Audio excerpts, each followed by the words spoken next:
Kira-kira tahun 2015 yang lalu saya melahirkan anak kedua dalam usia kandungan 8 bulan selang 8 bulan. Selang 3 jam anak saya meninggal. Saya sudah sabar dan ikhlas menjalani semua ini. Pada tahun 2018 saya melahirkan lagi anak ketiga dengan keadaan sehat. Tapi Allah berkehendak lain. Pada bulan Agustus 2021 anak saya ketiga meninggal di usia 3,5 tahun. Cobaan seperti tiada hentinya. Rasanya saya sulit untuk menerima semua kenyataan ini. Apa saya kurang bersyukur karena sudah dikaruniai satu anak dan ingin nambah lagi? Apa saya berdosa, Ustadz? Karena saya punya keinginan tidak akan nambah anak lagi karena saya takut akan kejadian itu lagi. Mohon doa dan tausiah dari Al-Ustadz agar saya bisa menerima cobaan ini dengan sabar dan ikhlas. Tadi di awal dikatakan saya sudah sabar dan ikhlas, tetapi di akhir kok saya takut nambah anak. Berarti belum sabar dan belum ikhlas. Ya toh? Yang namanya sabar ikhlas harus diusahakan. Yang punya anak kita itu hakikatnya siapa toh? Itu Allah, kita hanya dititipi. Maka sangat wajar ketika Allah menitipkan sesuatu pada kita, diambil oleh Allah itu wajar. Jangankan hanya anak, nyawa kita ini loh. Ini titipan Allah. Satu saat pasti akan diambil lagi oleh Allah. Dan kita sedang menantikan kapan hari itu terjadi. Kapan hari itu, dan pasti itu terjadi. Nyawa kita akan diambil oleh Allah. Maka wala tayasu mir rauhillah. Jangan putus asa dari rahmat Allah. Yakinlah bahwa Allah tidak pernah keliru menimpakan ujian iman dan takwa kepada hambanya. La yukallifullahu nafsan illa wus'aha. Yakinlah Allah tidak akan menimpakan ujian di luar kemampuan seorang hamba.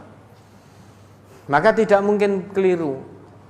Ujian iman dan takwa yang harusnya diujikan kepada saya tidak mungkin diujikan kepada panjenengan. Begitu pula sebaliknya, ujian iman dan takwa panjenengan tidak mungkin diujikan pada saya. Allah itu pasti pas memberikan ujian iman dan takwa. Maka jangan putus asa dari rahmat Allah. Dekat terus kepada Allah. Dengan mendekat kepada Allah, banyak mengingat Allah, hati akan tenang. Ala bidzikrillahi tatmainnul qulub. Hati ini akan tenang. Untuk mendapatkan ketenangan hati, tidak ada cara lain selain kita mendekat kepada Allah di setiap waktu. Karena hanya Allah yang maha kuasa, satu-satunya yang maha kuasa menurunkan ketenangan di hati kita. Huwallazi anzalas sakinata fi qulubil mu'minin liyazdadu imanan ma'a imanihim. Hanya Allah yang sanggup dan kuasa menurunkan ketenangan di hati kita. Saat ini berarti hati panjenengan tidak tenang karena takut untuk menambah anak. Apakah berdosa? Kalau memang tanpa sebab yang dibenarkan oleh syariat, mungkin dari sisi kesehatan masih potensial, dari sisi usia masih produktif, kok memutuskan untuk tidak punya momongan lagi, maka bisa berdosa. Karena salah satu tujuan pernikahan adalah keturunan. Keturunan itu kuasa mutlak dari Allah. Kata Nabi, tazawwajul wadudal walud. Nikahilah perempuan-perempuan yang penuh cinta dan yang bisa melahirkan banyak anak. Sekalipun kalau ternyata Allah batasi seorang perempuan belum dianugerahi seorang momongan, tetap sabar, ikhtiar terus, dekat terus pada Allah. maka jangan putus asa dari rahmat Allah. Innahu la yai'asu mir rauhillah illal qaumul kafirun. Coba Yusuf itu ayat 87. Kalau kita orang Islam, kita orang yang beriman, ingin bertakwa kepada Allah dengan sebenar-benar takwa, jangan pernah putus asa dari rahmat Allah. Terima takdir dari Allah dengan penuh keikhlasan dan sabar yang ikhlas dan sabar yang sebenar-benarnya. Surat Yusuf surat 12 ayat 87. Ya bani yadhhabu fatahassasu min Yusufa wa akhihi wa la tai'asu mir rauhillah innahu la yai'asu mir rauhillahi illal qaumul kafirun. Hai anak-anakku, pergilah kamu, maka carilah berita tentang Yusuf dan saudara-saudaranya, dan jangan kamu berputus asa dari rahmat Allah. Sesungguhnya tiada berputus asa dari rahmat Allah melainkan kaum yang kafir. Ya dah. Kita sudah ngaku iman kepada Allah. Apapun keputusan Allah, apapun ketentuan Allah, terima. Terima sepenuh hati. Jangan pernah putus asa. Asa an takrahu syai'an wa huwa khairul lakum. Wa asa an tuhibbu syai'an wa huwa syarrul lakum. Wallahu ya'lamu wa antum la ta'lamun. Bisa jadi kamu benci sesuatu, namun di balik yang kamu benci itu Allah sudah siapkan kebaikan yang sangat banyak. Bisa jadi anak pertama, kedua dipanggil oleh Allah, kita benci dengan keadaan itu. Namun ingat, itu keputusan Allah, takdir dari Allah. Kita terima dengan ikhlas. Di balik yang kita benci, yakinlah banyak kebaikan yang sudah Allah siapkan. Begitu pula sebaliknya. Di balik yang kita cintai, kita ingin anak tidak mendahului kita, tidak dipanggil oleh Allah duluan. Itu cinta kita dengan keadaan itu. Namun ingat, bisa jadi di balik itu semua banyak keburukan, sehingga yang kita benci banyak kebaikannya. Yang kita cintai ternyata bisa jadi banyak keburukannya.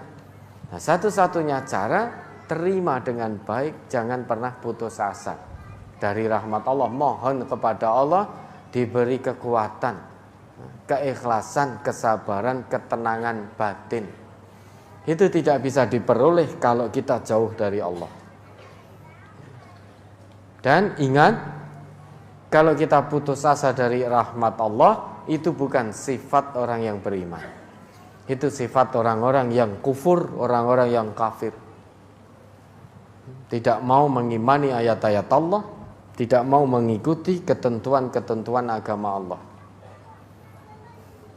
Sedih boleh, namun jangan meratap dan jangan dilupakan. Harus kita ingat, tujuannya kita mengingat. Kalau anak kita sholat 5 waktu, maka kita pun akan mendoakan terus.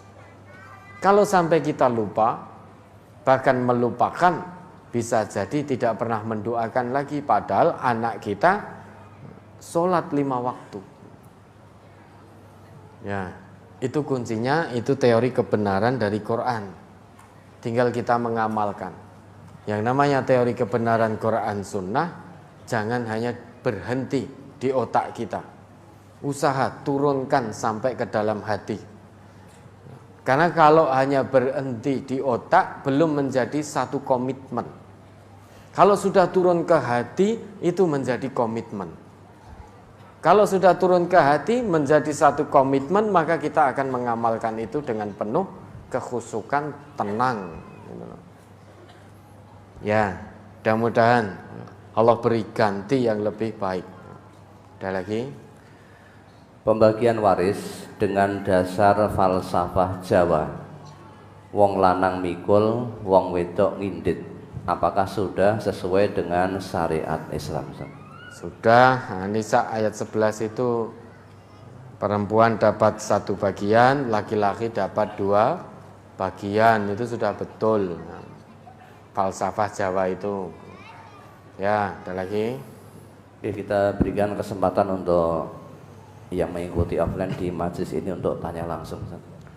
Baik, maka kita berikan kesempatan bagi Bapak Ibu yang mau menanyakan secara langsung atau menyampaikan sesuatu secara langsung. Kalau pertanyaan syaratnya ojo angel-angel. Nggih, monggo kalau ada yang ingin bertanya. Oke, ini kita atur biar tertib. Kita mulai dari lantai 2 dulu, 1 bapak, 1 ibu. Nanti kita akan lanjutkan naik di lantai 3 ada ibu-ibu, nanti 2 pertanyaan. Kalau masih mencukupi nanti di lantai 4 untuk bapak-bapak. Kita mulai dari lantai 2. Silahkan untuk bapak dulu.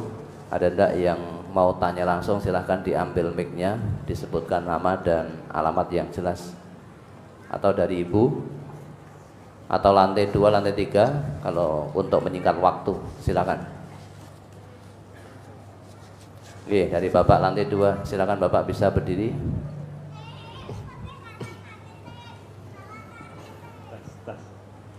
Tes.